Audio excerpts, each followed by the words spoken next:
पालट धरारे काही मागुता हा नाही मनुष्य देह आपुल्या हिताचे नव्हते सायास ग्रहदारा आस धनवित्त पांडुरंगा करू प्रथम पांडुरंगा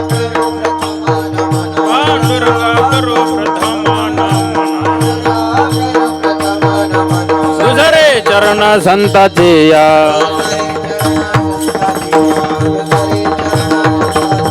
त्यांच्या कृपादाने कथेचा विस्तार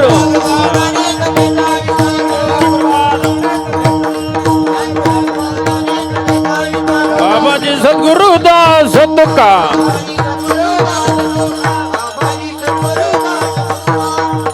पांडुरंगा करू प्रथम म्हणून दुसरे चरण संतांच्या त्यांच्या कृपादाने कथेचा विस्तारू बाबाजी सद्गुरुदास तुका जयांचे केल्या स्मरण होय सकळ विद्यांचे अधिकरण तेच वंदो श्रीचरण श्री गुरूंचे ते नमस्कारुण्याता प्रस्तुत प्राप्त प्रसंगी सेवेकरता निवडलेला अभंग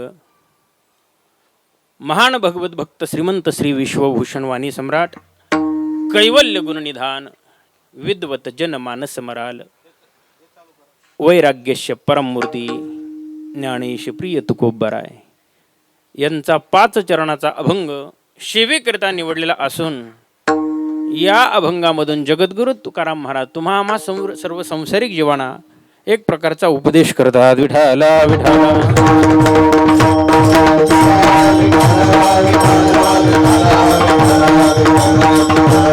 कुंडली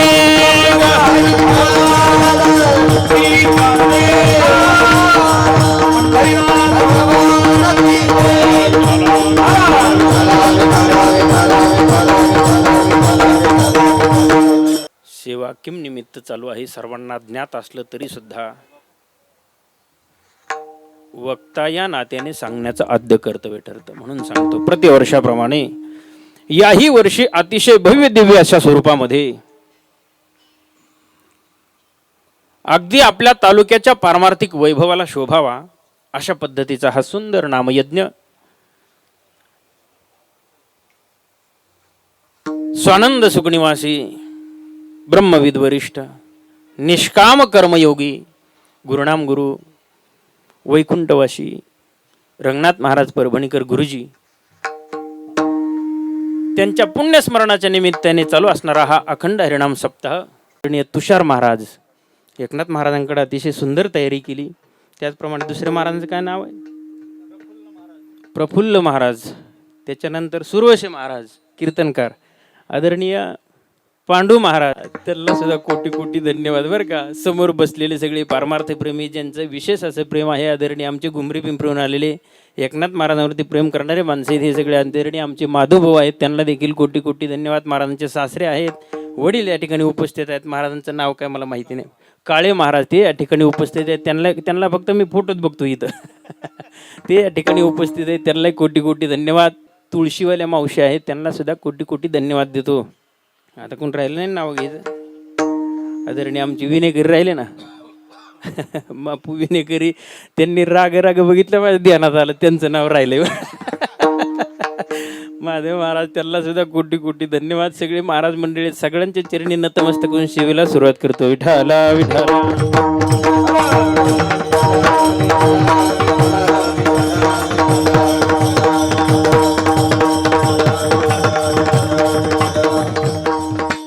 असं वाटतं का हे आदरणीय स्वानंद सुखनिवासी रंगनाथ महाराज परभणीकर गुरुजींचा हा सुंदर असा नामयज्ञ चालू आहे, सोहळा चालू आहे पुण्यतिथीचा.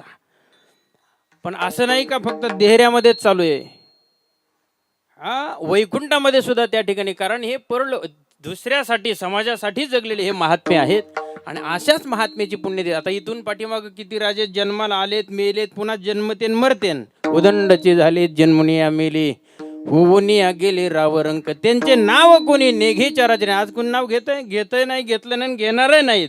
पण वैष्णवांची कीर्ती गायले पुराणे वैष्णवांची कीर्ती गायले वैष्णवांची कीर्ती गायले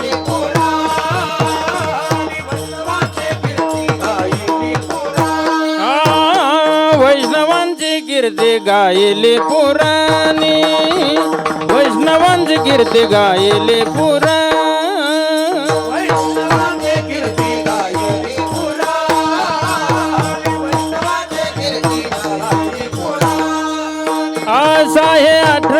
जने चहुवेदे, 18 जने चहुवेदे, 18 जने चहुवेदे, ऐसे कोणी दावा ग्रंथाचे वाचक, ऐसे कोणी दावा ग्रंथाचे वाचक.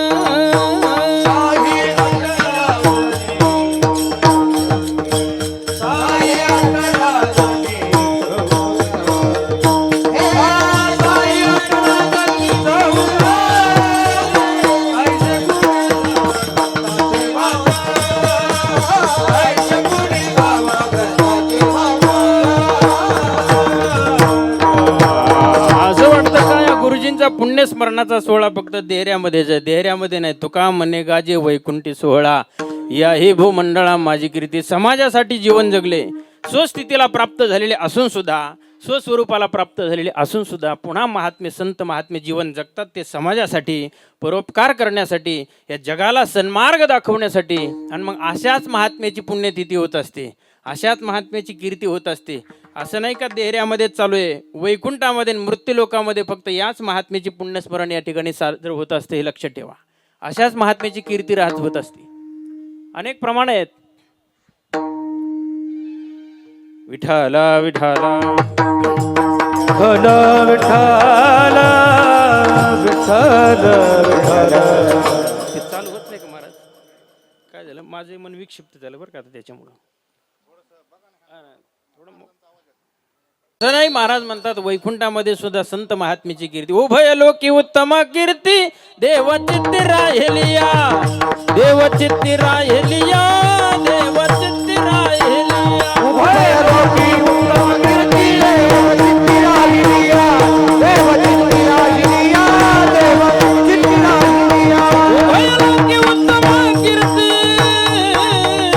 उभय लोकी उत्तम कीर्ती, देवचित्ती राहिलिया, देवचित्ती राहिलिया, देवचित्ती राहिलिया. उभय लोकी उत्तम कीर्ती, उभय लोकी उत्तम कीर्ती, देवचित्ती राहिलिया, देवचित्ती राहिलिया, देवचित्ती राहिलिया. उभय लोकामध्ये महाराज वर्णन करतात वैकुंठामध्ये सुद्धा संत महात्म्याची कीर्ती होत असते. हे लक्षात ठेवा. कारण गुरुनाम गुरु रंगनाथ महाराज परभणीकर गुरुजी यांचे पुण्यस्मरण. आणि त्याचप्रमाणे आम्हाला गुरुजी आम्ही बघितले नाहीत, पाहिले नाहीत, ऐका लक्ष देऊन, पण श्री गुरु भाऊंच्या कृपेने, श्री गुरु भाऊंनी आम्हाला गुरुजी काय होते, साक्षात ते ज्ञानोबारायांचा अवतार होते, ज्ञानी यांचे राजे असणारे ज्ञानोबाराय, आणि त्यांचाच अवतार श्री गुरु गुरुनाम गुरु वैकुंठवासी रंगनाथ महाराज परभणीकर अर्थात गुरुजी होते. ही गुरुवारी भाऊंनी आम्हाला दाखवून दिलेले आहे. विठाला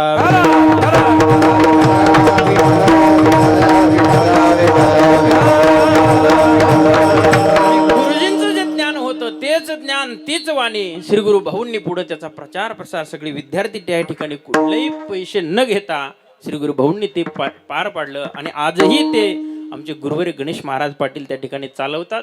मग महाराज वर्णन करतात की अशा महात्म्या, कारण कसं आहे श्री गुरु भाऊंचं आणि गुरुजींचं जे नातं होतं ना, अतिशय प्रेमाचं, अतिशय प्रेमाचं.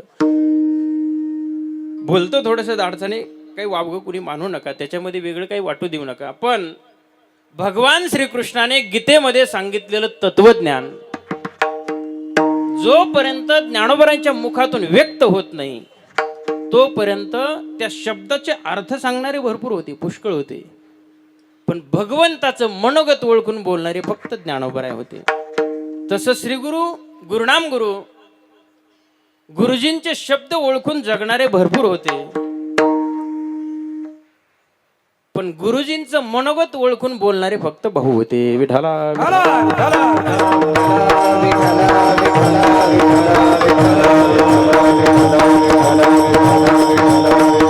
संत महात्मे, त्यांनी ही कीर्तन परंपरा संत महात्म्याने आपल्याला घालून दिली. हे संत महात्मे जे असतात ना, ते परोपकारासाठी जीवन जगत असतात. हे लक्षात ठेवा. स्वस्थितीला प्राप्त होऊन सुद्धा पुन्हा जीवन जगतात. स्वस्वरूपाची प्राप्ती होऊन सुद्धा पुन्हा जीवन जगतात. कशासाठी? ज्ञानेश्वर महाराजांची ओवी आहे, लोका लागी. ज्ञानोबराय म्हणतात, देखे प्राप्तार्थ झाले जे निष्कामता निज पावले, तया हे कर्तव्यासी उरले, लोका लागी. संत महात्मे जे जीवन जगत असतात ना ते फक्त समाजासाठी, येथे उपकारासाठी आले घरजा वैकुंठी. आणि अशाच महात्म्याचे पुण्यस्मरण पुण्यतिथी होत असते. विठ्ठल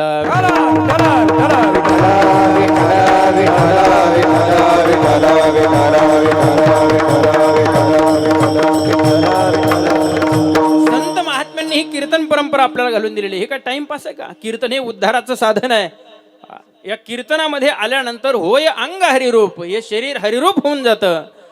महाराज वर्णन करतात, ब्रह्मीभूत काया होतसे कीर्तानी, ब्रह्मीभूत काया होतसे कीर्तानी, ब्रह्मीभूत काया होतसे कीर्तानी, ब्रह्मीभूत काया होतसे कीर्तानी, ब्रह्मीभूत काया होतसे कीर्तानी, ब्रह्मीभूत काया होतसे कीर्तानी, ब्रह्मीभूत काया होतसे कीर्तानी, ब्रह्मीभूत काया होतसे कीर्तानी. भाग्य तरी ऋणी देव ऐसा, भाग्य तरी ऋणी देव ऐसा, ब्रह्मीभूत काया होतसे कीर्तानी, ब्रह्मीभूत काया होतसे कीर्तानी. भाग्य तरी ऋणी देव ऐसा, भाग्य तरी ऋणी देव ऐसा, ब्रह्मीभूत काया होतसे कीर्तानी, ब्रह्मीभूत काया होतसे कीर्तानी. कीर्तन हे टाइमपास नाही, कीर्तन हे उद्धाराचं साधन आहे. त्याच्यासाठी दिलेलं हे प्रमाण आहे. ब्रह्मीभूत काया होतसे कीर्तानी, भाग्य तरी ऋणी देव ऐसा, भाग्य तरी ऋणी देव ऐसा, ब्रह्मीभूत काया होतसे कीर्तानी. असं तरी आवाज राहू द्या. विठ्ठला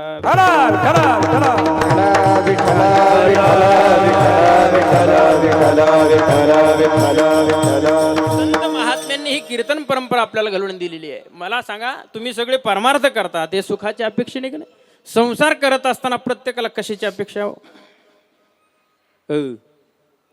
संसार करत असताना प्रत्येकाला कशाची अपेक्षा, कशाच्या अपेक्षेने धावतो आपण सगळे?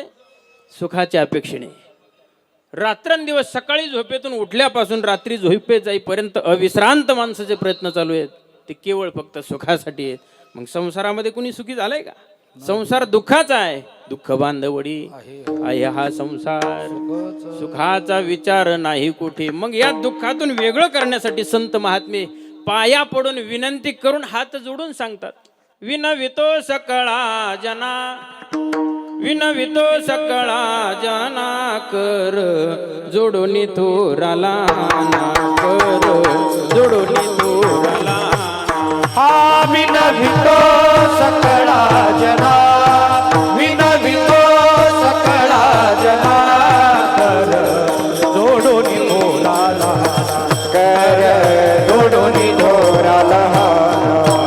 दान तुके द्या मज दीना, तुके द्या मज दीना, म्हणे तुकया बंधू राम म्हणा गा, म्हणे तुकया बंधू राम म्हणा. राम राम स्मरा आधी, राम राम स्मरा आधी, लावो करा गाठ घाला मुळ बंदी, लावो करा गाठ घाला मुळ बंदी. राम राम स्मरा आधी, राम राम स्मरा आधी, लावो करा गाठ घालून संत महात्मे पाया पडून हात जोडून विनंती करतात, विनवितो सकळा जना, कर जोडून थोराला ना. दान तुके द्या मज दीना, म्हणे तुकया बंधू राम म्हणा गा, राम राम स्मरा आधी, राम राम स्मरा आधी, लावो करा गाठ घाला मुळ बंदी. सकाळच्या काकड्यामध्ये हे केलेलं वर्णन आहे. दिंडीमध्ये जात असताना, सोहळ्यामध्ये दिंडीमध्ये आपण जातो ना, त्यावेळी असे चांगले प्रकरण ऐकायला भेटते. बरोबर आहे का नाही? दिंडीमध्ये गेल्यानंतर सेवा घडल्यानंतर महाराज हे असं सुंदर असं वर्णन केलेलं आहे. संत महात्म्याने कुठलीही क्रिया करू द्या, कोणतंही कर्म करू द्या, ते समाजाच्या उपयोगासाठी ठरत असतं, अर्थात ते ब्रह्मकर्म ठरत असतं. त्याचं देखील प्रमाण आहे. ऐका, सहज कर्मेती झाली ब्रह्मार्पण, सहज कर्मेती झाली ब्रह्मार्पण, जननो हे हा अवघा जनार्दन, जननो हे हा अवघा जनार्दन, ऐसे ऐकता निवती साधुजन, ऐसे ऐकता निवती साधुजन, एका जनार्दनी बाणली निज कुणवो, झाली संध्या संदेह माझा गेला, झाली संध्या संदेह माझा गेला. संत महात्म्याने कुठली क्रिया करू द्या, ते समाजाच्या उपयोगासाठी, अर्थात ते ब्रह्मकर्म ठरत असतं, असं केलेलं वर्णन आहे. संत महात्मे समाजावरती उपकार करतात, अर्थात उपकार करण्यासाठीच ते जन्माला आलेले असतात, उपदेश करण्यासाठी, चांगलं काय वाईट काय ह्या गोष्टी सगळ्या सांगण्यासाठी. आता तुम्ही म्हणता महाराज सुखासाठी आम्ही परमार्थ करतो संतांनी सांगितल्याप्रमाणे, पण परमार्थ करून सुद्धा आम्ही दुःखी आहेत.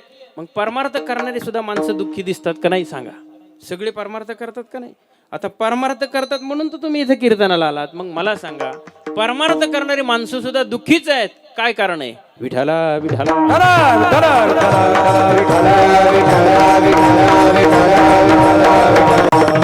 परमार्थ करणारे जरी असले तरी सुद्धा अंतःकरणामध्ये द्वेष आहे, मत्सर आहे, काम क्रोधाधिक विकाराने अंतःकरण भरलेलं आहे.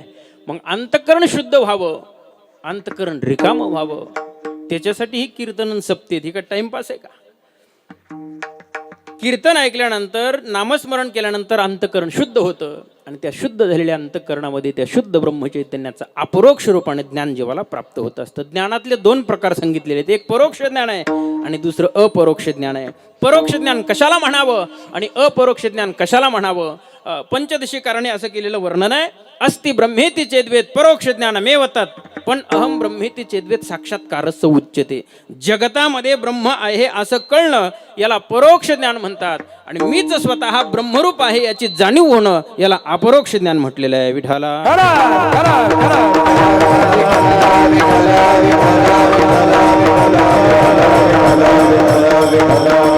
ते ज्ञान प्राप्त व्हावं, ते सुख आपल्याला स्वस्वरूपाची प्राप्ती व्हावी, या अपेक्षेने सगळी माणसं धावपळ करतात, परमार्थही करतात, पण परमार्थ करून सुद्धा दुःखीच आहेत.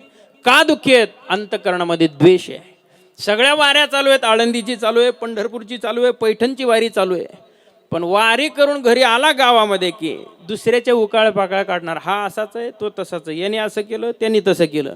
मग वारी करून सुद्धा अंतःकरण कधी आपलं अंतःकरण शुद्ध कधी होणार आहे? आणि गळ्यामध्ये माळीत अशा मोठ्याला घालतात महाराज, माळ जर दुंभिरी करून म्हशीला हाणली तर म्हशीला टिंगुळी येईन. पण महाराज अंतःकरणातला द्वेष काय त्यांच्यात जात नाही असे महाराज. मग किती जरी दिवस आपण परमार्थ केला, मग परमार्थ करणारी माणसं सुद्धा या कारणाने दुःखी आहेत, हे लक्षात ठेवा. आता कसं आहे, आपला परमार्थ कसा आहे सांगू का तुम्हाला? हे मागून आलंय, पुढे चाललंय, हे न केलं की ते न केलं, हे नादवाद केलेली भक्ती आहे. मग भक्ती करून सुद्धा आपण दुःखी आहेत, त्याचं कारण नादवाद केलेली. भक्तीचा नाद असावा का छंद असावा? तुम्हाला काय घेणं देणं, तुम्ही काही सांग म्हणा, आम्हाला काही विचारू नको. भक्तीचा नाद असावा का छंद असावा? माधुभाऊ, हा छंद असावा. नाद आणि छंद याच्यामध्ये जमीन आसमानचा फरक आहे. मंदिरातली घंटी खनखन वाजती, पण आतमध्ये लोखंडाची लुळी असते ना, त्याच्या नादवाद वाजती, ती नसताना वाजाव त्याला म्हणायचं छंद. विठाला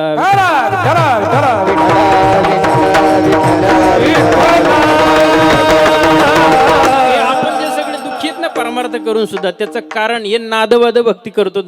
हे नादवाद केलेली भक्ती दुःखालाच कारणीभूत कशी असते तुम्हाला उदाहरण सांगतो आहे का. पूर्वीच्या काळामध्ये एक ब्राह्मण देव पद्धतीने असं जाड होतं, नादवाद केलेले सांगतो बरं का. कारण पूर्वीच्या काळामध्ये काय आपल्याकडे घड्याळ नव्हते, पंचांग नव्हते वगैरे, काही ह्या गोष्टी सुविधा अशा काही उपलब्ध नव्हत्या. मग ग्रहण, चंद्रग्रहण, सूर्यग्रहण कधी लागलं कधी संपलं काय कळत नव्हतं. पागोटी छाप होते आपले आजोबा पंजोबा. मग त्यांनी काय करायचं, गावातल्या ब्राह्मणाच्या घराकडे बघायचं, ते देवबाप्पा ग्रहण सुटलं नदीला आंघोळीला निघालं, मग बाकीचे म्हणायचं सुटलं रे ग्रहण. मग ते देवबाप्पा पुढे नदीला आंघोळीला मागून 200-300 शेतकऱ्याची गर्दी पाठीमागून, त्या देवबाप्पाने असं मागं वळून बघितलं, बरीच गर्दी आलेली दिसली. त्यांना वाटलं आपल्याला स्नान करून याला उशीर होणार आहे, तोपर्यंत आपले झारी पंचाकुनी चोरून नेलं तर काय करावं. मग त्यांनी काय केलं, नदीतली कुरडी वाळू उकरली ते त्याच्यात झाकून ठेवलं, आणि ओळखूया म्हणून खून काय केलं, एक महादेवाची पिंड काढली वरती. पण तितक्यात ती पाठीमागून माणसं आली, त्यांनी बघितलं, ती एकमेकाकडे बघून म्हणते आजचा पर्व काळ पिंडीचा आहे काय की बाबा. मग कुणी यायचं, पिंड करायचं की आंघोळीला जायचं, पिंड करायचं की आंघोळीला जायचं. ते देव बाप्पा आंघोळ्या करून आले, त्याने तर डोक्यालाच हारून घेतला होता, कोण्या पिंडी खाली ठेवलं.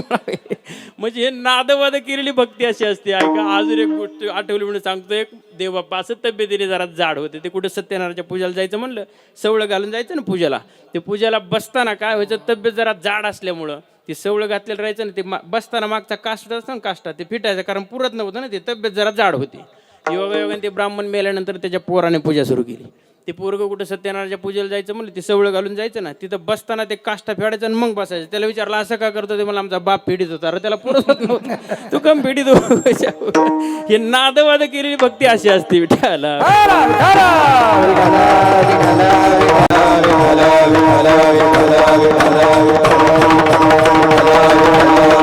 करून सुद्धा माणसं दुःखी आहेत. त्याचं कारण अंतःकरणातले द्वेष, मत्सर हे सगळं घालवण्यासाठी ही कीर्तन सप्ताह ही परंपरा आहे. आमचे आदरणीय एकनाथ महाराज किती वर्षापासून ही सेवा करतात. का करतात? हे समाजामध्ये अंतःकरणातली जी वृत्ती आहे, माणसाचे विचार आता चांगले राहिलेले नाहीत, हे विचार बदलण्यासाठी हे सप्ते आहेत, हे कीर्तन आहेत. हे मोकार पंक्ती घालायचे पैसे. आता तुम्ही इथं कीर्तनाला आलात, हे तुमचा टाइमपास आहे का म्हणून आलात का? देवाने दिलेला तुम्हाला टाईम आहे, तो पास होत नाही म्हणून तुम्ही इथं आलात असं आहे का? अजिबात नाही. कीर्तन हे उद्धाराचं साधन आहे आणि खूप मोठ्या महात्म्याचं पुण्यस्मरण आपण साजर करतात. नक्कीच आपला सगळ्याचा उद्धार झाल्याशिवाय राहणार नाही. विठ्ठला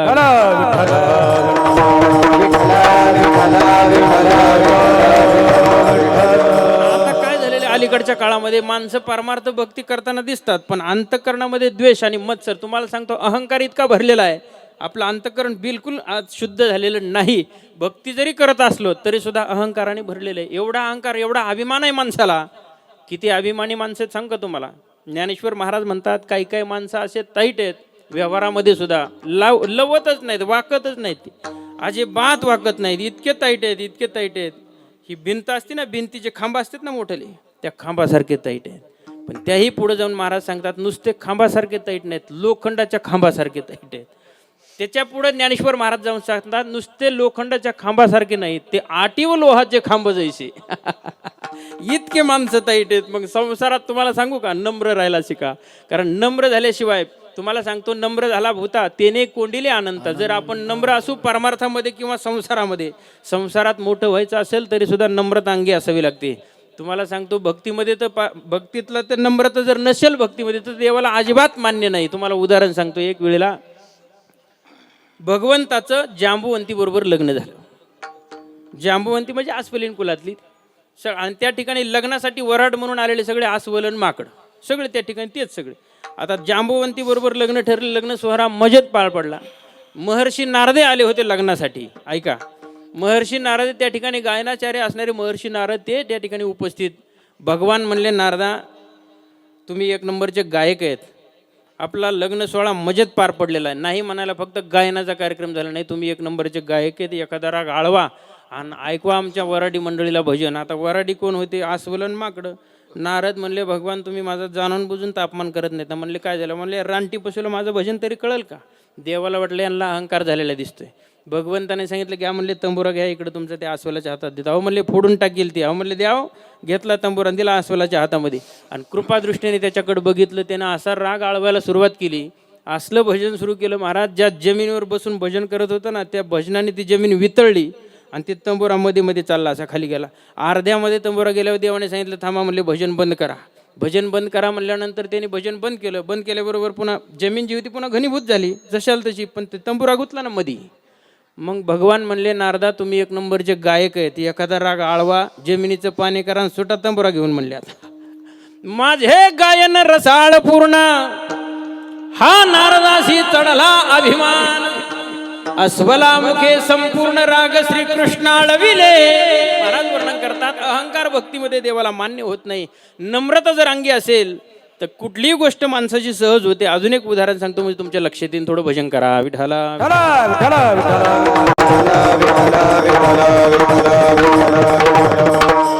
अंगी नम्रता असावी. नम्रतेची फलप्राप्ती काय सांगतो तुम्हाला, ऐका. जनक राजा आहे. जनक राजाला भगवान शिवशंकराच्या कृपेने शिवधनुष्य प्राप्त झालेलं होतं. राजवाड्यामध्ये उभं करून ठेवलेलं ते शिवधनुष्य एवढं मोठं होतं, एवढं वजन होतं, वेट होतं त्याला. या ठिकाणाहून त्या ठिकाणाहून नेण्यासाठी शेकडो माणसं लागायची. एवढं वजन, एवढं मोठं होतं. राजवाड्यामध्ये उभं करून ठेवलेलं एका कोपऱ्यामध्ये दास-दाशा राजवाडा सारवून काढायच्या. पूर्वी आता शेणाने सारवायची पद्धत होती, आता ती अलीकडच्या लेकरांना तर अजिबात कळणार नाही ती, कारण नाहीच राहिलेलंच नाही. आता शेतामध्ये सुद्धा कोटकोट रुपयाचे बंगले झाले. कशाला ते शेणाने सारवायचं कोण करते? पण गायीच्या शेणाने घर सारवल्यानंतर ते घर पवित्र होत असतं. पवित्र घरामध्ये जर विद्यार्थ्यांनी या लहान लेकराला संस्कार त्या ठिकाणी जर अभ्यास वगैरे केला तर ते लवकर ग्रहण होतं. या गोष्टी आहेत. आता फक्त भाग्यवान त्यांनाच त्या ठिकाणी ग्रहण होतं हे लक्षात ठेवा. आता सहजासहजी कोणाला ज्ञान प्राप्त होत नाही. ऐका, दास-दाशा तो राजवाडा सारवून काढायचा, तो शेणाने सारवायचा. सारवत असताना भगवती सीतामाता लहान आहे, त्या दास-दाशांकडे पाहायची. सारवत असताना तिलाही सारवून घ्यायची इच्छा व्हायची. लहान आहे, मलाही सारवायचं म्हणून. पण आजपर्यंत ऐका, सारवत सारवत सारवत त्या दास-दाशा त्या शिवधनुष्यापर्यंत गेल्यानंतर त्या शिवधनुष्याच्या बाजूनी सारवायच्या, शेण पुढं काढायच्या. शिवधनुष्याच्या खालची जागा पारशीच राहायची. ज्यावेळी भगवती सीतामाता सारून घ्यायले त्या ठिकाणी गेलेली, सारवत सारवत सारवत असताना जनक राजांनी बघितलं, कौतुक वाटलं. सारवत सारवत त्या शिवधनुष्यापर्यंत सीतामाता गेली. पण तिथं गेल्यानंतर आजपर्यंतच्या ज्या दाशा होत्या त्या साईडने सारवायच्या, त्याच्या खालची जागा पारशीच राहायची, पुढं शेण काढायच्या. पण भगवती सीतामाता तिथपर्यंत गेल्यानंतर एका हाताने ती शिवधनुष्य उचललं, त्याच्या खालचं सारून घेतलं. ते जनक राजाने बघितलं, बाप रे बाप, तोंडामध्ये बोट घातलं, ही तर कोणतरी माया दिसते, ही सामान्य नाही. बघितलं, हळूहळू भगवती सीतामाता मोठी झाली, लग्न सोहळा करायचं ठरवलं. पण आता ही सामान्य नाही, त्यांना माहीत होतं ही माया दिसते. पण हिला मुलगा जो बघायचा आहे तो देखील त्याच तोला मोलाचा असला पाहिजे का नाही. व्यवहारामध्ये आपण बघतो मुला मुलींचे लग्न जमतो, आता जमवण्याचा वेळच येत नाही, ते आपणच करून घेतात. इतके पुढे गेलेले सगळे, त्याच्यामुळे आता तो विषय राहिलेला नाही. मुला मुलीचे लग्न जमवत असताना व्यवहारामध्ये मुलीच्या संपत्तीपेक्षा मुलाची संपत्ती अधिक बघितल्या जाते. मुलीच्या वयापेक्षा मुलाचं वय 5 वर्षांनी का होईना अधिक पाहिलं जातं. हा व्यवहारातला नियम आहे. आता त्या ठिकाणी भगवती सीतामातेला वर बघायचं आहे, पण त्या तोला मुलाचा काही कुणी मिळेना, भेटेना. मग त्यांनी काय केलं, देशोदेशीचे राजे जे होते ना, सगळीकडे निरोप पाठवला, जो कोणी शिवधनुष्य उचलेल, हा शिवधनुष्य जो कोणी उचलेल त्याला माझी भगवती सीता माळ घालेल. सगळे देशोदेशीचे युवक राजे त्या ठिकाणी जमा झालेले आहेत. प्रत्येकाला वाटायचं सीता आपल्याला मिळावी, कारण सीता म्हणजे काही सामान्य नाही. भगवती सीता अतिशय सुंदर. आणि त्या ठिकाणी प्रत्येकाची अपेक्षा म्हणून त्या ठिकाणी सगळे युवक जमा झाले. देशोदेशीचे राजे युवक त्या ठिकाणी जमा झाले. रावणही आला होता त्या ठिकाणी. त्या काळामध्ये रावण अतिशय शक्तिशाली म्हणून ओळखला जायचा. अतिशय शक्तिशाली, अतिशय त्या ठिकाणी युद्ध करण्यामध्ये पारंगत असा त्याची कीर्ती झालेली होती. तो रावणही त्या ठिकाणी हजर आहे. भगवान प्रभू रामचंद्र आणि लखनजी आपल्या श्रीगुरूबरोबर तेही त्या ठिकाणी उपस्थित होते. सगळे देशोदेशीचे राजे जमा झाले. जो कोणी शिवधनुष्य उचलेल त्याला माझी भगवती सीता माता माळ घालेल असं सांगितले असल्या कारणामुळे बाकीचे जे युवक होते ना, आता रावण त्या ठिकाणी आल्यानंतर सगळे म्हणले पहिला मान तुम्हाला, कारण त्याचं नाव जरा मोठं झालेलं होतं. पहिला मान तुम्हाला. आता वारकरी संप्रदायामध्ये सुद्धा कीर्तनाला कुणी आल्यानंतर जर आमचे मोठमोठे गायक वादक जर अचानक कुणी योग जर आला मध्ये येण्याचा, तर पहिला पक्वाच्या बाजूला होऊन त्यांना मान देतो, का मोठे. तसं रावण त्या ठिकाणी आल्यानंतर बाकीच्यांनी रावणाला मान दिला, म्हटले तुम्ही खूप मोठे, तुमचं नाव जास्त जाहीर झालेलं आहे आणि नाव त्या ठिकाणी तुमचं मोठं असल्या कारण पहिला मान तुम्हाला, पहिला मान रावणाला. मग रावण त्या ठिकाणी शिवधनुष्य उचलण्यासाठी गेलेला आहे. शिवधनुष्य उचललं, कमरेपर्यंत आणलं, छातीपर्यंत आणलं, तिथून पुढे काय त्याला उचले. शेवटी छातीवर घेऊन पडला. बाकीचे योग जमा झाले, त्यांनी ते बाजूला केलं, त्याला बाजूला काढलं. आता म्हणले कोण उठते, कोणी उठे ना. एकमेकाच्या तोंडाकडे बघायला लागले. हे म्हणले तुम्ही उठा, ते म्हणले तुम्ही. अरे यांचीच अवस्था अशी झाली, आपण कोण आहेत. सगळे एकमेकाच्या तोंडाकडे बघायला लागले, कोणी उठे ना, काय करावं. प्रभू रामचंद्र श्रीगुरू सोबत आलेले होते. आपल्या श्रीगुरूने आज्ञा केली, रामा क्षत्रिय धर्म निभवायचा आहे, उठ उचल म्हणले शिवधनुष्य. प्रभू रामचंद्राने श्रीगुरूचं दर्शन घेतलं. दर्शन घेतल्यानंतर त्या शिवधनुष्याचं दर्शन घेतलं, कारण असं त्या ठिकाणी दवंडी दिलेली होती, जो कोणी शिवधनुष्य उचलेल कानाडीला बाण लावेल त्याला माझी भगवती सीतामाता माळ घालेल. आता प्रभू रामचंद्र आहेत, विश्वाचा मालक आहे, या जगताचं अभिन्न निमित्त उपादान कारण असणारा तो परमात्मा आहे. काय कमी शक्तिशाली असेल का? तुझी या सत्तेने सूर्याशी चालणे. महाराज असं वर्णन केलेलं आहे, भगवंताच्या सत्तेशिवाय या वृक्षाचं पान सुद्धा या जगातला हलू शकत नाही.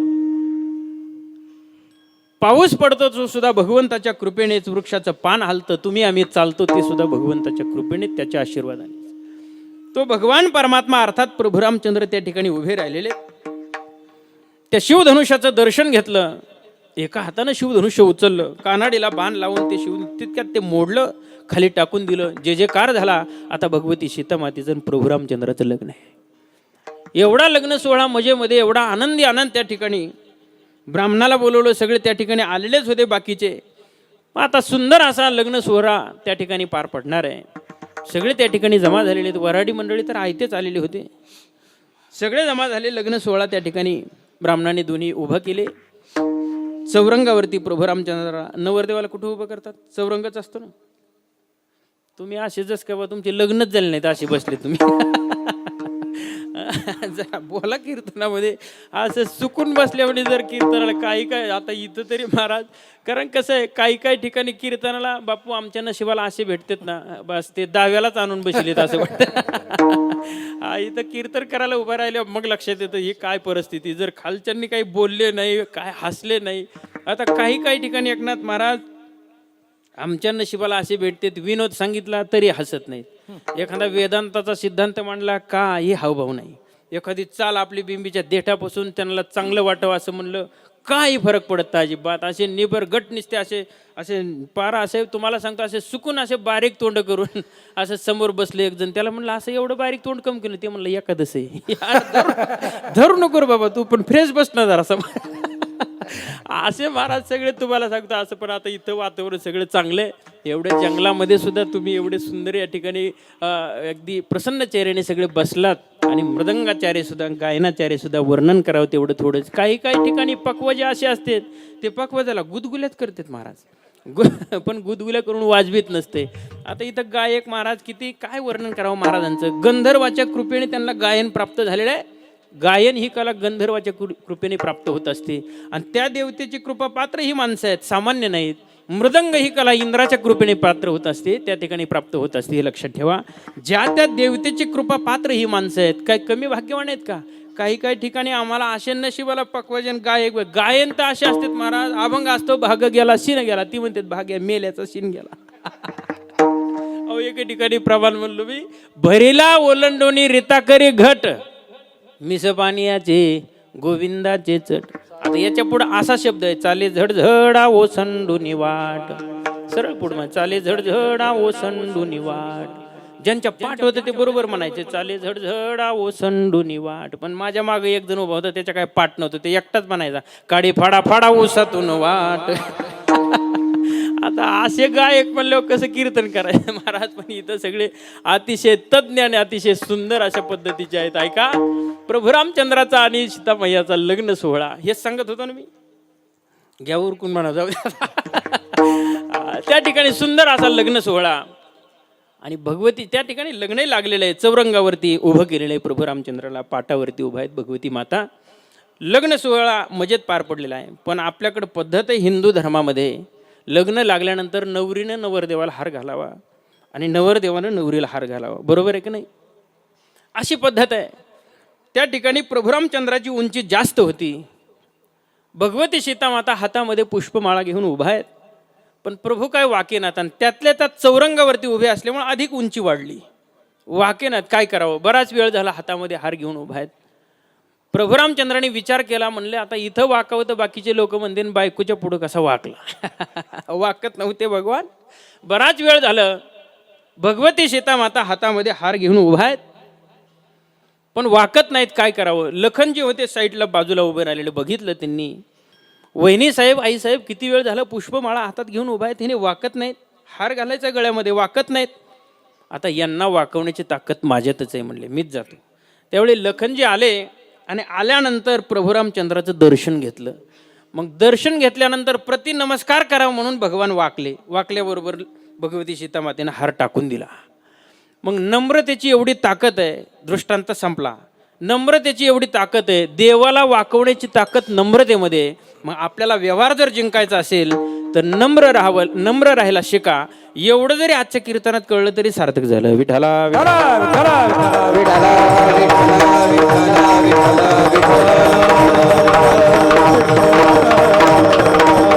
परमार्थ कीर्तन ऐकून उपयोग काय? जर नम्र होत नसतील माणसं तर कीर्तन श्रवण करून दिंडीला जाऊन उपयोग काय आपला? तुम्हाला सांगतो, संसारामध्ये सुखासाठी रात्रंदिवस माणसं धावपळ करतात, परमार्थ करताना दिसतात, पण अंतकरणामध्ये अहंकार आहे, द्वेष आहे. ही बुद्धी जे विचार आहेत ना आपले, हे विचार अतिशय आपले खालच्या पातळीचे आहेत, परमार्थ करून सुद्धा. म्हणून परमार्थ करणारी माणसं दुःखी आहेत, हे लक्षात ठेव. मग संत महात्मे आपल्याला उपदेश करतात, सांगतात. उपदेश कोण करतं आणि कोणाला करतं? येतो हिताचा कळवळा, पडते हाती म्हणून काळा, बुडत हे जन न देखवे डोळा, येतो कळवळा म्हणून या. महाराज सांगतात, हा सुंदर असा नरदेव मिळून सुद्धा माणसं त्याचा दुरुपयोग करू लागलेत. म्हणून तर तुकाराम महाराजाला म्हणावं लागलं, अरे गिळले हो संसारे, राखा काहीतरी खरे, दिला करुणा करे मनुष्य हे सतसंग, आता उघडी डोळे जरी तुझा अद्याप न कळे, मातेचे आखोळे दगडाला पोटासे. महाराज सांगतात, इथून पाठीमाग कोणाकडून काय चुका घडल्या असतील घडू द्या, पण आता इथून पुढे तरी आपल्या बुद्धीमध्ये विचारामध्ये बदल करा. अभंगाच्या पहिल्या चरणा, बुद्धीचा पालाट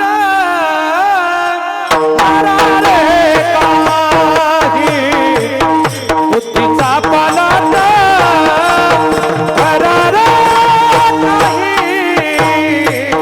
बुद्धीचा पालाट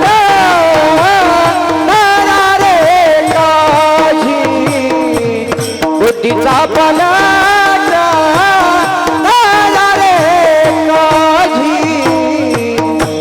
बुद्धीचा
अभंगाच्या पहिल्या चरणात जगद्गुरु तुकोबारा सांगतात, बुद्धीचा पालट धरा रे काही, मागुता हा नाही मनुष्य देह. आपल्या बुद्धीमध्ये बदल करा, विचारामध्ये बदल करा. का करा? मागुता हा नाही मनुष्य देह, हा देह पुन्हा नाही, म्हणून बुद्धीमध्ये बदल करा. महाराज तुम्हाला सांगू का, बुद्धी 3 प्रकारची, रजगुणी, तमगुणी आणि सत्वगुणी.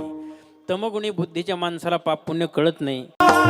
त्या भोनी दगड भरे देवा, त्या भोनी दगड भरे देवा, त्या भोनी दगड भरे देवा. तुका मने जाची बुद्धी ऐशी जड, तुका मने जाची बुद्धी ऐशी जड, त्या भोनी दगड भरे देवा, देवा त्या भोनी दगड भरे देवा. तुका मने ऐशी बुद्धी जाची जड, तुका मने ऐशी बुद्धी जाची जड, त्या भोनी दगड भरे देवा, त्या भोनी दगड भरे देवा.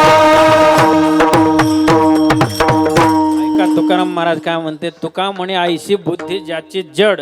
आईशी म्हणजे कैशी. काही काही माणसं इतके दगड बुद्धीचे आहेत, दगडापेक्षा जड आहेत, इतकी जड बुद्धीचे आहेत. महाराज सांगून सुद्धा गोष्टी त्यांच्या लक्षात येत नाहीत, इतके जड बुद्धीची माणसं आहेत समाजामध्ये. तुका म्हणे आईशी बुद्धी ज्याची जड. आईशी म्हणजे कैशी सांगतो तुम्हाला, ऐका. गोष्टी थोडी लक्ष देऊन ऐकायला लागते, काही गोष्टी मार्मिक असतात बरं का. ऐका, एक माणूस डॉक्टरकडे गेला. डॉक्टरकडे गेल्यानंतर म्हणला, डॉक्टर साहेब मी काय बोलतो काय नाही माझ्या आठवणीत राहत नाही, काय करायला पाहिजे? डॉक्टर म्हणले, असं कधीपासून होतं तुम्हाला? हे डॉक्टरला म्हणतो, कशाबद्दल विचारलं मला? म्हणजे इतक्या लवकर विचारला, इतक्या जडबुद्धीचा. असे जडबुद्धीचे माणसं आहे समाजात. तुम्हाला सांगतो, अहो एका माणसाला काम आठवणीत राहत नव्हतं, लगे विसरायचं. ती घरून कुणी काही काम सांगितलं, गावात जाऊन आमकं आणायचं तमकं, किंवा गावात दूध घालायला गेला, येताना हे घेऊन ये, अजिबात लक्षात राहतो. घरी आलं की ते म्हणायचं आता आठवणीत आलं, म्हणजे विसरून जायचं. असे विसरभोळे माणसं आहेत. म्हणजे हे जडबुद्धीचे माणसं आहेत. एका माणसाला काम आठवणीत राहत नव्हतं, सकाळी एक काम त्याच्या आठवणीत आलं, हे संध्याकाळी आपल्याला वेळेवर करायचं म्हणला. मग त्याने काय केलं, आपलं संध्याकाळी काम वेळेत करायचं म्हणून, आठवण राहावा म्हणून दोरा गुंडाळा, असा बोटाला दोरा बांधल्यानंतर ऐका, दिवसभर काम केलं, संध्याकाळी घरी गेलं, जेवण केलं आणि त्या दोऱ्याकडे बघितलं. दोरा काम आठवणीत राहा म्हणून बांधला, पण कोणत्या कामासाठी बांधलं हेच ध्यानात येईना. मग रात्रीचे 10 वाजले, 12 वाजले, पहाटे 4 वाजेपर्यंत जागा होता दोऱ्याकडे बघत. पहाटे 4 वाजता त्याच्या लक्षात आलं, हे याच्यासाठी बांधलं होतं, आज लवकर झोपायचं होतं. अहो इतके जड बुद्धीचे माणसं. तुम्हाला सांगू का, एका बाईचं वजन 110 किलो वजन. काही सांगू नये गोष्टी, काहीच्या लक्षात येते. ती बाई डॉक्टरकडे म्हणली, डॉक्टर साहेब वजन लयच वाढलं बाई, काहीतरी सांगा बरं. डॉक्टर म्हणला, बसा देतो औषध. बसा म्हणलं. मग डॉक्टरने सहज विचारलं, बाई तुमचा आहार किती आहे, जेवण किती करीत असतं? काय नाही म्हणले डॉक्टर साहेब, 20 चपात्या खाते.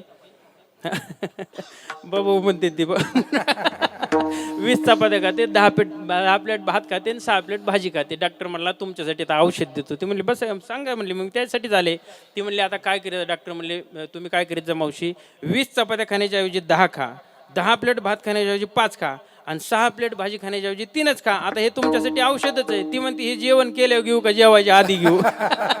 डॉक्टर म्हणला, औषध दर्शन घेऊ दे तुझ्या, आता सांगून बी तुला लक्षात येईना. म्हणजे इतक्या जड बुद्धीचे माणसं. तर तुम्हाला सांगतो, एका माणसाला रेल्वेमध्ये प्रवास करत असताना वरच्या सीटवर जागा भेटली. वरी सीट असते ना रेल्वेमध्ये, वरच्या सीटवर जागा भेटली. आता ते रेल्वे नेमकं प्रवास सुरू झाला, ते वरती बसलेलं. तर प्रवास सुरू झाला आणि अचानक याची तब्येत बिघडली, जुलाब सुरू झाली. मग काय करावं? मग पुन्हा उतरायचं, बाथरूमला जायचं, पुन्हा वर बसायचं. हातपाय थकून गेलं, गळून गेलं. ती घरी गेलं की सुटकेस टिकली, पडदेशी खाली बसलं. बायको म्हणली, काय झालं? काय म्हणला, रेल्वेमध्ये मला वरच्या सीटवर जागा भेटली. अजिबात बसायला जागा नाही, वरच्या सीटवर जागा भेटली. म्हणला रेल्वे सुरू झाली, तब्येत बिघडली. मग सारखं खाली उतरायचं, बाथरूमला जायचं, वरी चढायचं. माझे हातपाय थकून गेले, जीवच राहिला ना, अजिबात पण गळून गेलो म्हणला. बायको म्हणली, अजूनही समाजामध्ये माणुसकी शिल्लक आहे. खालच्या माणसाला सांगायचं, मामा तुम्ही इथं बसा, मला इथं बसू द्या, जायला सोपं जाईल. ते म्हणलं, मला एवढं कळत नव्हतं, पण खाली कुणीच नव्हतं, कोणाला म्हणलं वर बस. म्हणजे इतके जड बुद्धी माणसं. तुम्हाला सांगतो, असे अनेक उदाहरण आहेत गुरु इंगळे महाराजांचे, पण आता चला एवढं वेळ तुमच्या घेत नाहीत. ऐका, हे जड बुद्धीचे पण काही काय माणसं समाजामध्ये. एकनाथ महाराज एवढे चतुर माणसं आहेत एवढेच चतुर आहेत महाराज. त म्हणतात तपेला नाहीत, तत्वमशी कळतंय त्यांना. कुठं शिकले नाहीत, कुठं गेले नाहीत, काही नाहीत, एवढे हुशार आहेत. फक्त असं कीर्तनकाराने कधी आपण लय शानेत असं समजायचं नाही. कीर्तनाच्या पुढंच बसलेली ती, फक्त कीर्तनात उलट काय बोलत नाही हे आपलं नशीब म्हणायचं. असे हुशार माणसं असते तुम्ही. पण काय आहे, हा सगळा बदल महाराजांच्या लक्षात आला. पण बदल बुद्धीमध्ये पाहिजे. महाराज सांगतात बुद्धीचा बदल करा, विचाराचा बदल करा. हा सगळा बदल, किती बदल तुम्हाला सांगू का? कोर्टामध्ये जर गेलं महाराज, 5 रुपयाचा चहा कोणी पाजला की माणसं साक्ष बदल करतात, लगेच बदलच करतात महाराज, विरोधात साक्ष देतात. पण तुम्हाला सांगतो त्याचा परिणाम व्यवहारामध्ये सुद्धा, जर कोणाच्या विरोधात आपण साक्ष दिली तर आपला त्याचा परिणाम काय होतो? नाथ महाराज भागवतामध्ये सांगतात आपल्या पूर्वजांना नरकातले किड होऊन पडावं लागतं, हे लक्षात ठेवा. मग ते पूर्वज आपल्याला त्रास देतात, संसारात सगळं दुःख असतं, मग ते फेडण्यासाठी नारायण नागबली म्हणून त्र्यंबकेश्वरला जाऊन ते करावं लागतं. ऐका, हे सगळे ब्राह्मण काका विधी सांगत असतात. पण आपण कोणाच्या विरोधामध्ये साक्ष देऊ नये. जर साक्ष विरोधात दिली तर त्याचा परिणाम लोभावरी ठेवून हित करीते असत्य न्यायनीत, त्याच्या पूर्वजा पतन आणि नरके किडे होती जाण. महाराज सांगतात आपल्या पूर्वजाला नरकातले किडे व्हावं लागतं. तुम्हाला उदाहरण सांगतो म्हणजे तुमच्या लक्षात येईल. बगळा बगळी प्रवास करत होते. प्रवास करत असताना अचानक पाऊस सुरू झाला, वारा गारा. मग एका झाडावरती थांबले. तिथं कावळ्याने खोपा केलेला होता. बगळा म्हणला, कावळे दादा जरा बाहेर भयंकर गारण वारा आहे, जरा आम्हाला दोघाला आतमध्ये जागा दे. ते कावळा म्हणला, आता एवढीशा घरात तुम्ही दोघं कसे बसता? तुझ्या बायकोला ठेव, तू थांब बाहेर. कारण त्याला वाटलं चला ठीक आहे, बायकोची सोय होती ना. ठेवलं बायकोला. सकाळी उजाडल्यानंतर बगळा म्हणला चला आता. असं म्हणल्यानंतर ते कावळा लगेच आडवा उभा राहिला. कोण कुठला काय? तो माझी बायको आहे म्हणला. बगळा म्हणला बरा झाला का ताप, येतो बायको द्यायला तयार नाही. ती गेलं वकिलाकडे. म्हणला वकील साहेब असं असं झालंय. ते वकील म्हणला अजिबात काळजी करू नका, निकाल तुमच्यासारखाच लावतो म्हणला, काळजी करू नका. आणि बघ ती कावळ्याची बायको होऊ शकत नाही, तो काळा आहे ती पांढरी, कलरमध्ये तरी कुठे साम्यता आहे. अजिबात काळजी करू नका, निकाल तुमच्यासारखाच. पुन्हा कावळा गेला वकील सगळं. म्हणलं वकील साहेब निकाल कोणासारखा देणार? म्हणले बगळ्यासारखा. म्हणले काय मूर्ख माणसं तुम्ही, बगळा काय कामाचा आहे तुमच्या? आम्ही किती महत्त्वाचे माणसं माहिती तुम्हाला? तुमचे मायबाप जर मेले आणि आम्ही पिंड नाही शिवला तर तुमच्या मायबापाचा उद्धार सुद्धा होत नाही. अहो साहेब, माझ्यासारखा जर तुम्ही निकाल दिला ना, तुमच्या आज सुद्धा दाखवतो म्हणला कुठे ती. बिघडलं ना गिराईक. लोभावरी ठेवडी हित, म्हणजे बगळ्याची बायकून कावळ्यासारखा निकाल. पुन्हा काय कावळा वकिलाकडे गेला नाही. पण वकीलच आला एक दिवस कावळ्याकडे. म्हणला का रे गरज सरण वैद्य बरं, तू काय म्हणला? तुझ्यासारखा निकाल दिले आज आजी दाखवतो म्हणला. साहेब चला लवकर. ते कावळ्याने ते बऱ्याच गावांनी अजून पांदिनं घाण आहे, हागंदारी मुक्त काही सगळे गावं झाले नाहीत. अशा गावामध्ये त्या कावळ्याने वकिलाला नेलं. तिथं नेल्यानंतर पांदीला जी घाण झालेली होती त्याच्यात जे किडे होते ना, ते वकील साहेबाला ते कावळा म्हणला साहेब हे पुढं चालतं ते आज जाईन, मागं चालतं ते आजी म्हणला. ते म्हणला मूर्खा, माझे आज आजी हिथं असते. ते म्हणलं मग खोटं नाही देणार ते काय स्वर्गात गेले असतील वाटलं होय तुला. हे लोभावरी ठेवडी हित करी ती असं ते. मग महाराज सांगतात हा बदल महाराजाला मान्य नाही. मग बदल करायचा पण बुद्धीचा करा. का बदल करा? त्याचं कारण मागुता हा नाही मनुष्य देह मागुता हा नाही, मनुष्य देह मागुता हा नाही, मनुष्य देह मागुता हा नाही. बुद्धीचा पालक खरा रे काही मागुता हा नाही, मनुष्य देह मागुता हा नाही, मनुष्य देह बुद्धीचा पालक खरा रे काही मागुता हा नाही, मनुष्य देह मागुता हा नाही, मनुष्य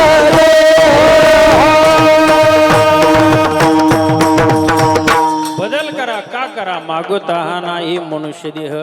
आता येईल महाराज वर्णन करतात हा देह पुन्हा नाही, आता मागोता येईल फेरा. हे तो न घडे या नगरा, म्हणे तुकया बंधू भाव धरा. ओळखी नाहीतरी झाला गोरागा, मागोता हाची जन्म पावसी. भोगिले सुख दुःख जानसी, हे तो न घडे रे सायासी. कार्यांध होशी जाणून बहुता दिवसा फेरा. आणि आलाया बहुत जन्म अंती, जन्मला सिनरा बहुत जन्म अंती, जन्मला सिनरा बहुत जन्म अंती, जन्मला सीनरा बहुत जन्म अंती,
याला बीड बायपास म्हणते बरं का.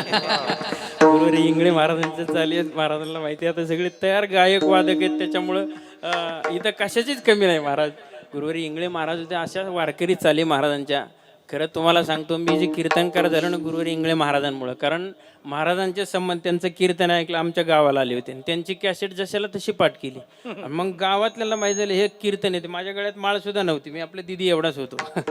आता ही दिदी तरी अभ्यास करून कीर्तन करते, मी कॅसेट पाठ केलेली होती.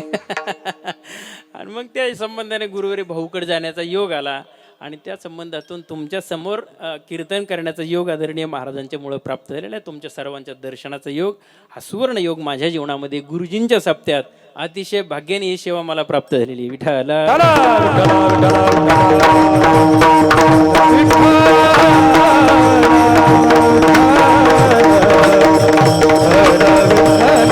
वर्णन करतात, आपलं हित कशात आहे अनहित कशात आहे याचा विचार करा. एक माणूस मला भेटला, म्हणला महाराज काही नव्हतं, म्हणलं आपल्याकडं संसारामध्ये सगळं शून्यातून हे विश्व निर्माण केलेलं आहे. आता 2 मुलं आहेत, दोघाला 2 बंगलेत, 20-20 एकर जमीन बागायत झालेले. आता काही शिल्लक राहिलं नाही, मरायला मोकळा झालो का? माझं गंगेत घोडं नालं. महाराज म्हणतात नालं नाही, वाहून गेलं मन. अरे घरण दारण बायका पोरं म्हणजे हेत नाही हो, अभंगाचं दुसरं चरण.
दुसऱ्या चरणात जगद्गुरु तुकोबरा सांगतात, आपुल्या हिताचे न होती सायास. ग्रहदारा आस धनवित्त, आपलं हित कशात आहे आणि हित कशात आहे याचा विचार करा. महाराज सगळे संसारामध्ये घरदार बायका पोरं माणसं याच्यातच गुंतून गेले आणि त्याच्यातच हित पाहते. तुम्हाला सांगू का, ज्याच्यामध्ये भीती आहे त्याला म्हणायचं संसार आणि ज्याच्यामध्ये निर्भयता आहे त्याला म्हणायचं परमार्थ. विठ्ठल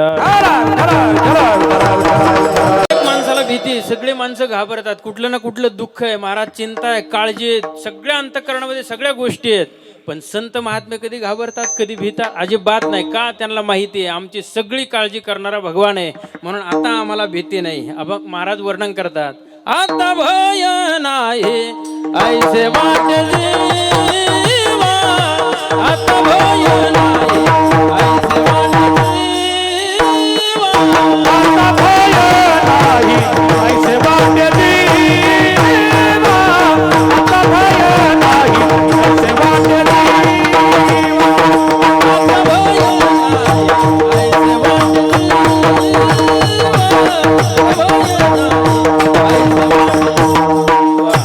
हो आता भय नाही ऐसे वाटे जीवा, आता भय नाही ऐसे वाटे जीवा. सेवा समर्थाची सेवा समर्थाची धरावा निर्धार, आत्मजाने धरावा निर्धार. घडलिया सेवा समर्था, घडलिया सेवा समर्था, आता माझ्या मना धरावा निर्धार, आता माझ्या मना धरावा निर्धार.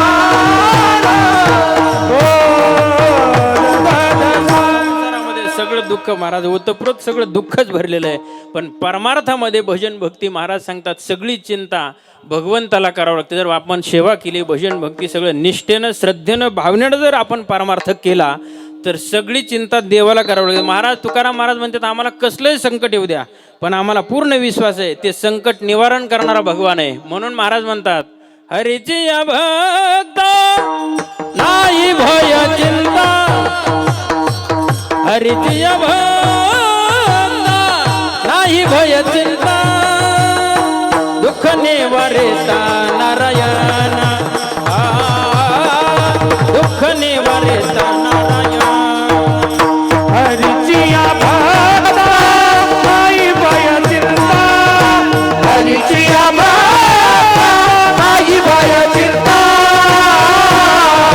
दुःख निवारिता नारायण, ओ दुःख निवारिता नारायण. हरीच्या भक्ता नाही भय चिंता, हरिचिया भक्ता नाही भय चिंता, हरीच्या भक्ता नाही भय चिंता, हरिचिया भक्ता नाही भय चिंता. हरीच्या भक्ता नाही भय चिंता, हरीच्या भक्ता नाही भय चिंता, दुःख निवारिता नारायण, दुःख निवारिता नारायण. हरिचिया भक्ता नाही भय चिंता, हरिचिया भक्ता नाही भय चिंता, दुःख निवारिता नारायण, ओ दुःख निवारिता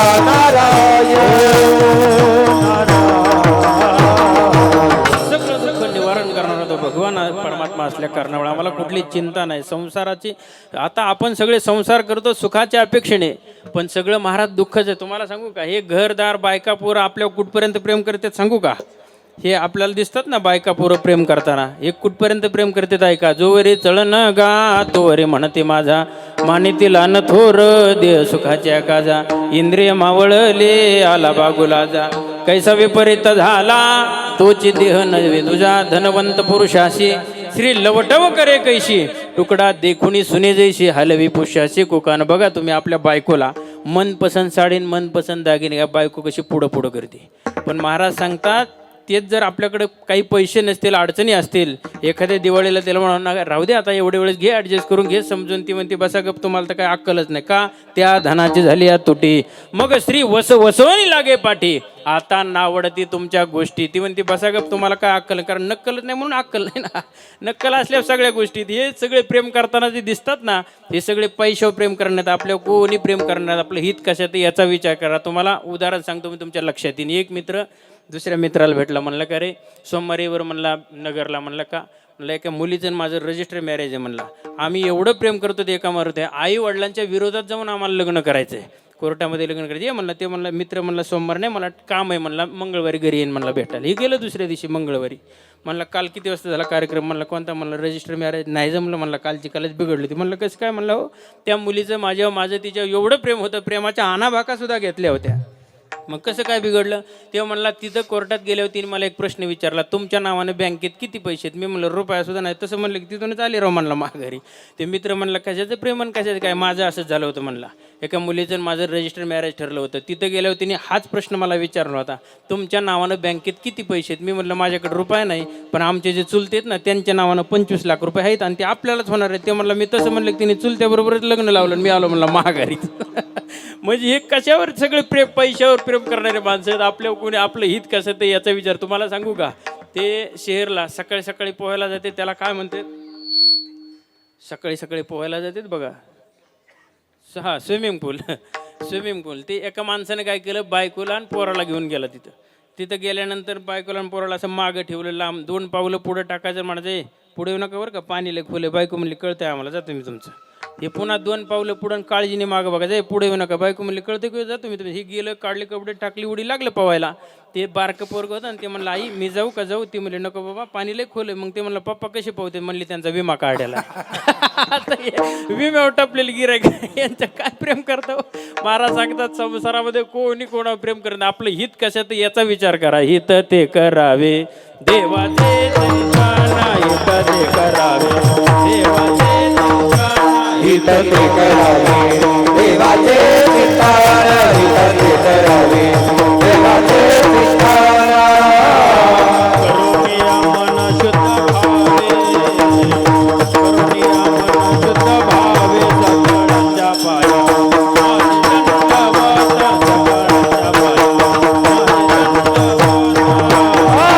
करुणिया मन शुद्ध भावे, करुणिया मन शुद्ध भावे, सकळाच्या पाया माझ्या सकळाच्या पाया माझ्या.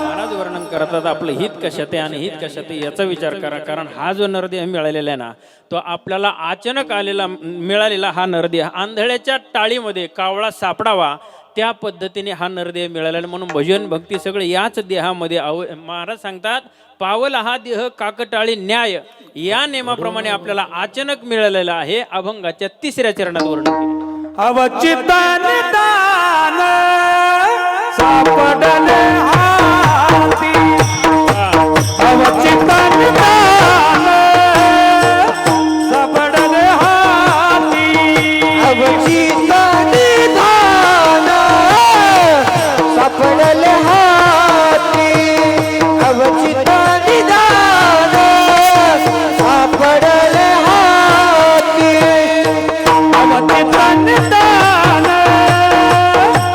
सापडले हाती, अवचितन दान सापडले हाती, अवचितन दान सापडले हाती, अवचितन दान सापडले हाती. हो गावी विपत्ती गर्भवासा, गर्भवास, गर्भवास, आपुल्या हिताचे होती सायास, आपुल्या हिताचे होती सायास. हो गावी विपत्ती गर्भवासा, गर्भवासा, गर्भवास, आपुल्या हिताचे होती सायास, आपुल्या हिताचे होती सायास.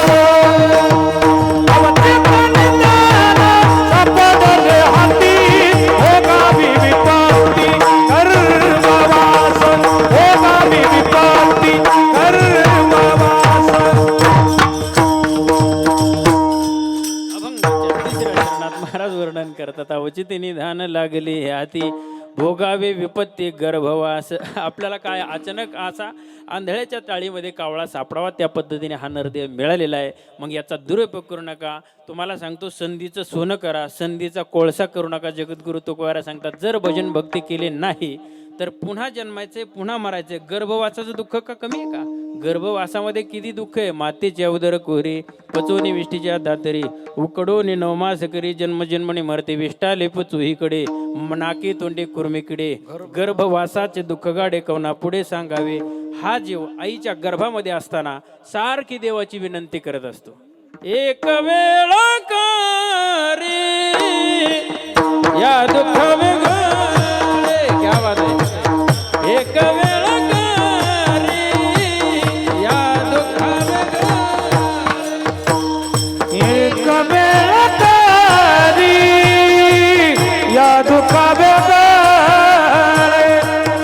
एक वेळ तारी या दुःखा वेगळे एक वेळ रे या दुःख वेगळे एक वेळ रे या दुःख वेगळे एक वेळ तारी या दुःखा वेगळे एक वेळ तारी या दुःखा वेगळे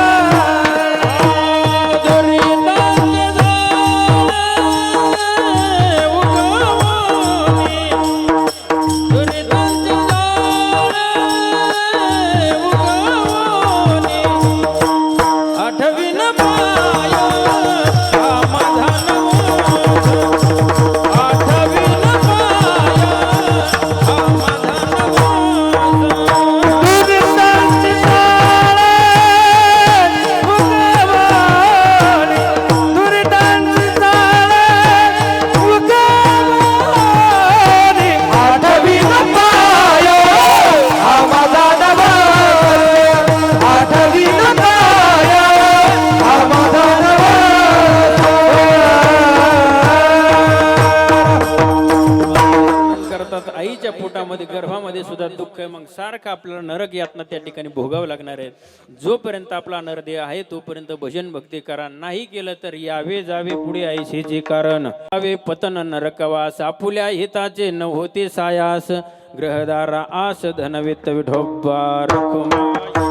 हरी विठोबा रखुमाई विठोबा रखुमाई विठोबा रखुमाई विठोबा रखुमाई विठोबा रखुमाई विठोबा रखुमाई विठोबा रखुमाई विठोबा रखुमाई विठोबा रखुमाई विठोबा रखुमाई विठोबा रखुमाई विठोबा रखुमाई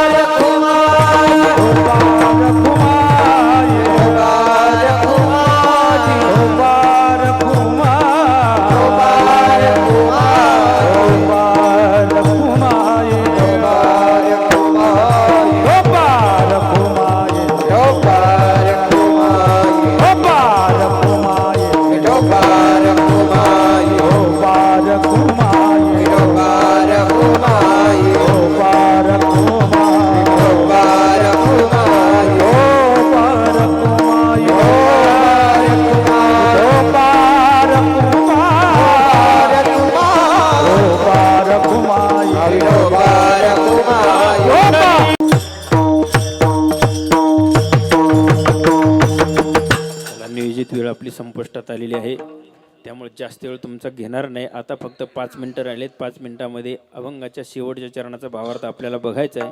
पण मग धरून बघतो उभारणाऱ्याची म्हणून आतडी तुटाची बाहेर आली. बसलेल्यांनी टाळी नाही, भजन नाही, कुंडली नाही, काही नाही. कीर्तनात बसल्यावर टाळी वाजवे. मला सांगा एवढी झोपीची वेळ टाकून तुम्ही इथं कीर्तनाला आलात, हे चांगल्यातलं वाईट आहे का वाईटातलं चांगलं आहे? तुम्हाला तर काय घेण देण नाही त्याचं. बरं मी काय सांगितलं ते सांगा बरं आता तुम्ही. म्हणजे तुम्हाला कशाच काय घेण देण नाही. विठाला विठाला विठाला विठाला विठाला विठाला विठाला विठाला विठाला विठाला आमचं सांगायचं काम आहे, टाळी वाजवा, भजन करा. नाही केलं तर का आमच्या बापाचं ते. एक माणूस मुंबईमध्ये असा चौकामध्ये उभा राहिला, खेड्यातलं म्हणतं ते, आपले बिल्डिंगचे ताळं. आता तिथं मोठमोठे टावर आहेत, बिल्डिंग 1 मजला 2 मजला 3 ताळ 4 ताळ असं ताळ मजले मोजत होतं. मोजताना एक मनुष्य मोटरसायकलवर म्हणला, ए मामा काय करतोय इथं? म्हणला बिल्डिंग किती मोठी आहे, हे मजले मोजतोय. म्हणला हे ताळं मोजतोय किती ताळाची. ते म्हणला मुंबई इथं फुकट असतंय का? 5 रुपयाला 1 मजला आहे, किती मोजलेस? ते म्हणला 7 मोजलेत. म्हणला मग 7 मजल्याचे किती पैसे झाले 5 रुपयाने? 7 5 35 रुपये. ते म्हणला 35 रुपये. त्याने दिले, हे गेलं. ते म्हणला चहा पाण्याचं बागलं गेलं निघून. ती पण तेव गेल्यानंतर हा मोठ्याने हसायला लागला. दुसरा माणूस आला, म्हणला मामा का हसता? म्हणला गेलेलं फसवलं. म्हणला कसं काय? म्हणला 12 ताळ मोजले, 7 ताळाचे पैसे दिले. आता त्याच्या काय बापाचे गेले, तुझे पैसे गेले त्याच्यामध्ये. तसं भजन भक्ती करा, टाळे वाजवा. आमचं सांगायचं काम आहे, मागून आलंय पुढे चाललंय, टाळे वाजून भजन करायचं नाही, हे तुमचं काम आहे. तुम्हाला सांगू का, एक ना एक दिवस आपल्याला या अध्यात्मशास्त्रामध्ये यावंच लागणार आहे. सुखासाठी इकडे यावंच लागणार, हे मानावंच लागणार. काही काही नास्तिकवाद्याची माणसं आहेत, देव धर्म दिंडी त्यांना काही मान्य नाही. पण तुम्हाला सांगतो, सुखासाठी एक ना एक दिवस या अध्यात्मशास्त्राला आपल्याला मानावं लागणार. पण मी म्हणतो, लय वडाताण करून इकडे येण्यापेक्षा आपण कळल्या परमार्थाला लागलं तर काय अडचण आहे. विनोद सांगतो तुम्हाला, गोष्ट सांगतो, मी तुमच्या लक्षात येईल. आता फोटो मला वाटतं बसच करावं तुम्ही, नाही का? आमचं कीर्तन कोणीच ऐका ना इकडं. हा चला, काय सांगत होतो मी? हे असं आहे. हा किती सप्ते करायचे अजून, म्हणजे तुमचं जरा लक्षात येईल. एक जण म्हणला, महाराज आमच्या गावामध्ये तुमच्यासारखे येणारे 9 महाराज मेले. पण आम्ही काय भजन आणि टाळी ह्या भानगडी केल्या नाहीत. म्हणलं हे सगळं गुत्त दिलेलं असते. मला तुम्हाला सांगू का, हे गुत्त्याचं एक लय अवघड गोष्ट आहे महाराज. आमच्या गावाकडे एक जणाच्या बापाचा दशक्रिया विधी होतो. ते गेलं ब्राह्मणाकडे, म्हणलं ब्राह्मण काका दशक्रिया विधीसाठी काय काय सामान लागणार आहे? त्यावेळेस ते ब्राह्मण काका म्हणले, बा तुम्हाला यादी देतो. आणि ते यादीच्या पद्धतीने सगळं सामान घेऊन या. त्या माणसाने सांगितलं, म्हणले यादी सकट सामानासकट गुत्तच तुमच्याकडे म्हणले, ते आम्हाला वेळच नाही. मग त्या ब्राह्मणाने सांगितलं यादी सकट सामानासकट म्हणले मग 1000 रुपये लागतील. त्या माणसानं 500 रुपये आगाव दिले, 1500 रुपये दिले. हे सगळं तुम्हीच करा. ते माणूस निघून जाऊ लागला. त्या ब्राह्मणाने सांगितलं, तुम्ही कुठे चालले? तुम्ही थांबा ना. ते म्हणलं, तर आता तुम्हाला गुत्त दिलं ना. ते मला पण ती चप्पी बिप्पी तुम्हाला करावं लागलं ना. ते मला गुत्त दिलंय, म्हणलं तुम्हीच करा. म्हणजे टकली सुद्धा ब्राह्मणांनीच करायची. तसं हे सगळं आम्हाला गुत्त दिलं, ठीक आहे. पण टाळी वाजवायचं तुमचं काम आहे. टाळी वाजून भजन करा. विठाला विठाला. एक दिवस आपल्याला अध्यात्मशास्त्राला मानावं लागणार, इकडे यावंच लागणार आहे. पण मी म्हणतो, लय वडाताण करून येण्यापेक्षा आत्ताच कळल्या परमार्थाला लागलं तर काय अडचण आहे. उदाहरण सांगतो, पूर्वीच्या काळामध्ये एक जुना सावकार माणूस, शेतकरी होता, बागायतदार सावकार माणूस. आणि त्या सावकार पूर्वी काय वाहनं वगैरे काय नव्हती. एसटी कुठेतरी चालू होती, या जिल्ह्याची त्या जिल्ह्याला एसटी फक्त, बाकी हे मोटरसायकली जीप गाड्या वगैरे काही नव्हतं. मग तो सावकार माणूस त्याने काय केलं होतं, एक पाळणा केलेला होता, पाळणा पालखीसारखा. त्या पाळण्यात बसायचा आणि एक पहिलवान नौकर ठेवला होता. कशासाठी?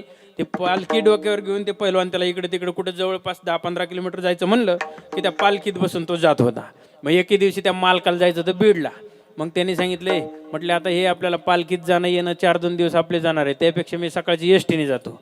ते नौकर थांबलं घरी, ठीक आहे म्हणलं. सकाळच्या 7 वाजता मालक गेलं एसटीने निघून.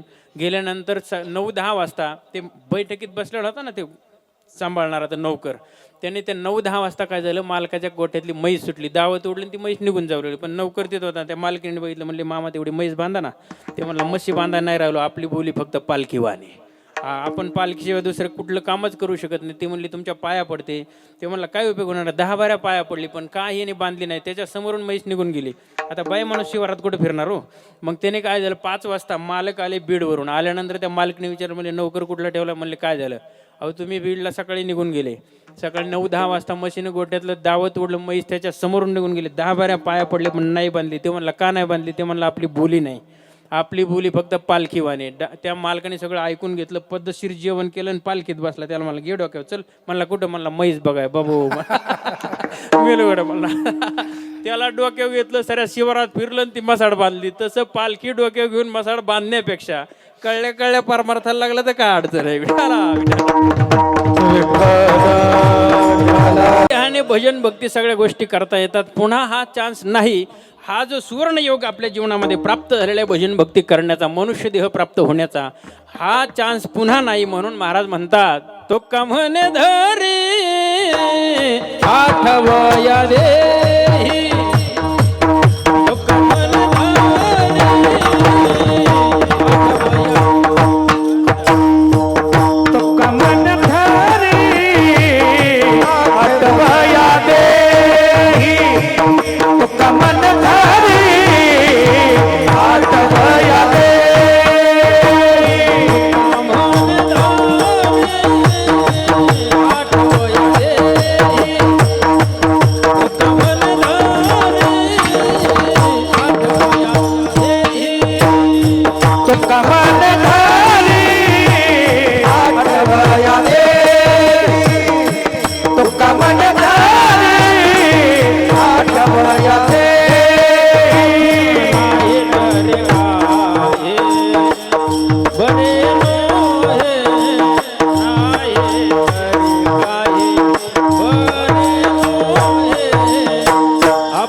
होती सायास आपुल्या हिताचे नवती सायास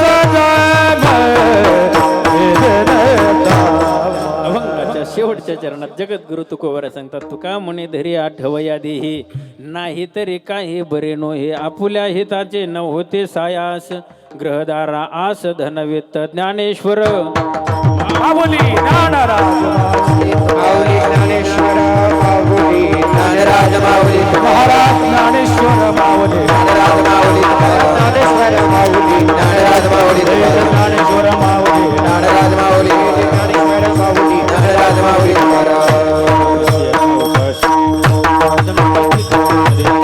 अभंगाचा संकल्पित वेळेमध्ये भावार्थ सर्व जे योग्य आहे ते माझे गुरुवारी हरिभाऊ महाराज पाटील मोक्ष पाठशाळा पंढरपूरकर त्यांचं आहे, त्याचप्रमाणे गुरुवारी बाबासाहेब महाराज इंगळे यांचं आहे. जे अयोग्य आहे ते माझ्या बुद्धीचे दोष आहेत. योग्य असेल त्याचं ग्रहण करा, अयोग्य असेल ते माझं मला परत करा. पुनश्च एकदा जाता जाता झालेली सेवा सर्व श्रोते सज्जन मायबाप पुरुष मंडळी माता भगिनी ज्यांच्या पुण्यस्मरणाच्या निमित्ताने हे चालू असणारा हा सोहळा गुरुजींच्या चरणी ही सेवा समर्पित करून काही हुकचूक झाली असेल, कमी जास्त वेळ झाली असेल, न्यूनते पुरते अधिकते सरते करून घ्यावे तुमते विनमितसे पायाच्या प्रसादे काही बोलिलो विनोदे मज क्षमा करणे संतींनो हे अंगभूत युक्तींनो हे हा उपदेश तुमचे बडबडिले तुमचे कृपेचे पुसणे जन्मजन्मी तुका म्हणे तुकाराम तुकाराम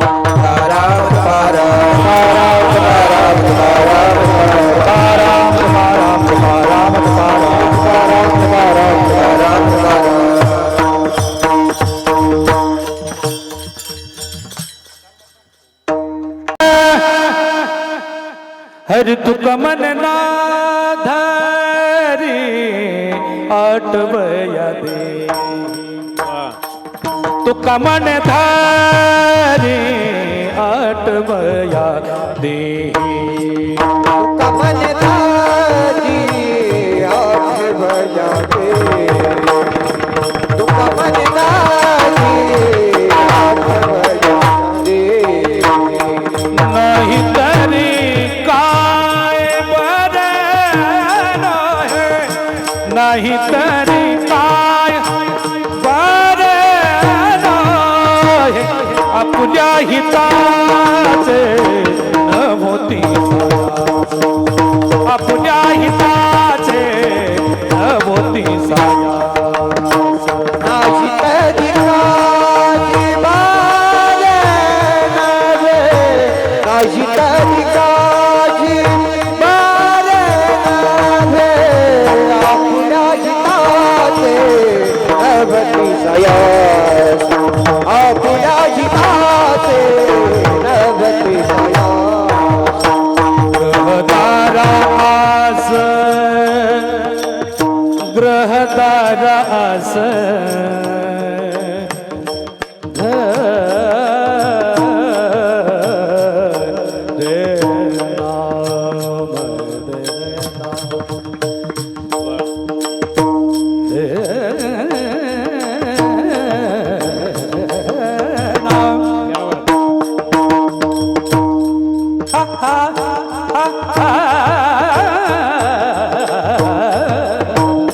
ग्रहदारा आस धनवीत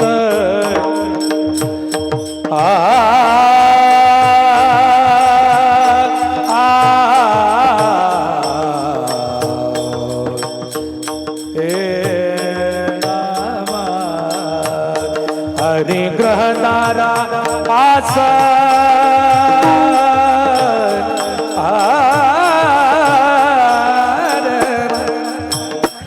हरि ग्रहदारा आस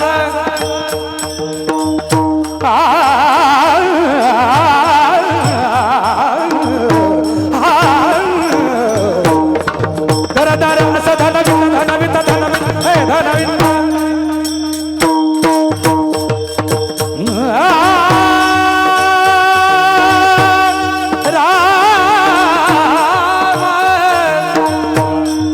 राम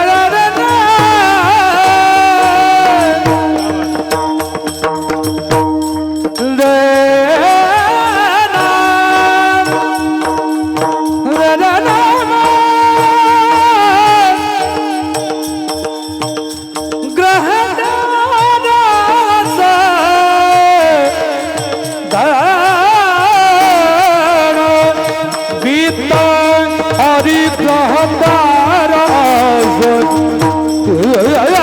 नाम रे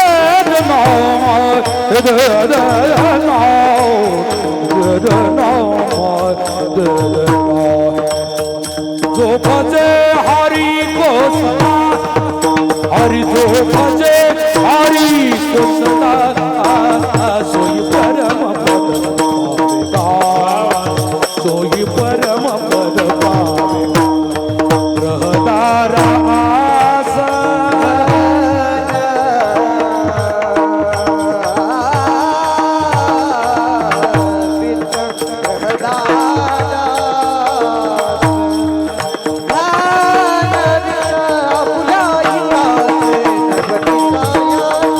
आपल्या हिताचे होती साया. क्या बात आहे प्रकाश महाराज, तुमच्यासाठी शब्द नाहीत बरं का आमच्याकडे. एवढं काय वर्णन करावं. अतिशय सुंदर तयारी महाराजांची. कोटी कोटी प्रणाम आहेत महाराजांना. तुषार महाराज आहेत, आदरणीय आमचे एकनाथ महाराजांनी हे भव्यदिव्य नियोजन समस्त ग्रामस्थांच्या माध्यमातून आमचे काळे महाराज वगैरे असतील सर्व त्यांना सहकारी, स्वानंद सुखनिवासी विठ्ठल बाबा देशमुख त्यांच्या आशीर्वादाने, गुरुवारी भाऊंच्या आशीर्वादाने सुंदर असा अनेक वर्षापासून हा नामयज्ञ पार पडतो. आमचे आदरणीय एकनाथ महाराजांचे संस्थेतले सगळे विद्यार्थी आणि सगळे त्यांच्यावरती त्या कुटुंबावरती प्रेम करणारे सगळे तुम्ही सगळे माणसं. कारण आमचे तुम्ही आपण बघता एकनाथ महाराजांची धावपळ या सप्त्यासाठी खऱ्या अर्थाने अंतःकरणातून चाललेला हा परमार्थ आहे.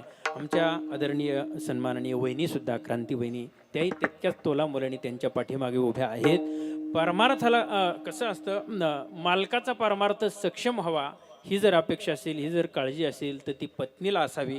त्या पद्धतीने अतिशय तोलामोलाची पत्नी आदरणीय आमच्या क्रांती वहिनी आणि त्यांच्या पोटी हे रत्न बघा ना तुम्ही. ही किती लहान आहे, किती लहान वय आहे, पण सगळ्या महाराष्ट्रात नाव झालंय.